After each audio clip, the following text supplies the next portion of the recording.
जय त्रिशूल गुरुदेव, जय लेकर महर्षि। के सदा महर्षि ही आश्रम वट वृक्ष प्रयागराज के में निरंतर देवी निकट भागवत विद्यमान रहते कार्यक्रम हैं। देवगण आचार्य श्री इस नीलम त्रिपाठी सर्व के द्वारा पापहारी मंगलमय उनके द्वारा स्थान की बताया जा रहा रक्षा है में प्रयागराज का क्या निरंतर महत्व है। सज्ज रहते हैं।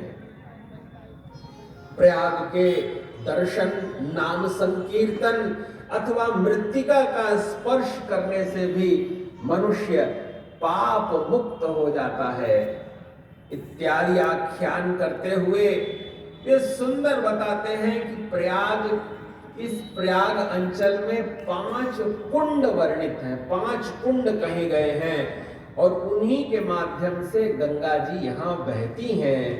इसलिए यहाँ सर्वत्र आनंद होता है। देव, दानव, गंधर्व, ऋषि, सिद्ध, चारण आदि गंगा जल का स्पर्श करके स्वर्ग लोक में विराजमान होते हैं।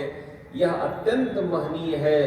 दुखियों, दरिद्रों और निश्चित व्यवसाय करने वालों के कल्याण के लिए यह प्रयाग क्षेत्र अत्यंत प्रशस्त कहा गया है। जो प्रयाग आते हैं, यहाँ डुबकी लगाते हैं, उनका स्वयं का मंगल और उनके कुल का कल्याण निश्चय ही हो जाता है। नारद पुराण में प्रयाग महात्म्य की अभूतपूर्व चर्चा की गई है। इसमें बताया गया है कि यह विभिन्न काल में आनंद और उत्सव का वर्षण करने वाली है। मकरस्थे रवहु माघे गोविंदाच्युत माधव स्नाने नानेन मे देव यथोक्त फलदो भव। नारद पुराण के उत्तरकांड के 63वें अध्याय के 13वें और 14वें श्लोक में जो सुंदर वर्णन किया गया है प्रयाग का, उसमें यह कहा गया कि केवल यह श्लोक कह देने मात्र से प्रयाग का सर्वोत्तम फल प्राप्त होता है। गोविंद, अच्युत, माधव, देव, मकर राशि पर सूर्य के रहते हुए माघ मास में त्रिवेणी के जल में किए हुए मेरे इस स्नान से संतुष्ट हो। हे नारायण, आप शास्त्रोक्त फल प्रदान करें। यह कहते हुए मौन भाव से जो डुबकी लगाता है, परमात्मा उसके पापों से उसे मुक्त कर देते हैं। वासुदेव, हरि, कृष्ण और माधव, यहाँ ये नाम बार बार लेना चाहिए। वेणी माधव यहाँ नित्य निरंतर विद्यमान रहते हैं।